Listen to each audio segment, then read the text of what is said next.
কথা দিয়েছি আমি নিজেকে, এই সময়টা পার হলে আর কাঁদবো না।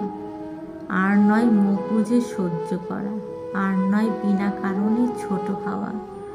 ঘরে বাইরে পথে ঘাটে তুমি বলেছ যা খুশি তাই। ভেবেছ আমি নীরব মানে দুর্বল।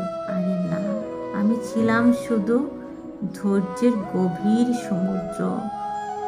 তোমার কথার ছুরি চালাও, জানো না ওই ছুরি একদিন বুমেরাং হয়ে ফিরবে। জর্জরিত করেছ যারা, মুখে মুখে তোমাদের জন্য আলাদা রেখেছি জবাবের দিন। আল্লাহ দিয়েছেন ধৈর্য, তোমরা দিয়েছ অবহেলা, ব্যঙ্গ আর চক্রান্ত। আজ আমি চুপ, হ্যাঁ, কারণ বাঘও ঝাঁপ দেওয়ার আগে চুপ থাকে। তোমরা যারা দেখেছ অন্যায়, চুপ ছিলে, যেন নাই দেখলাম নাই জানলাম।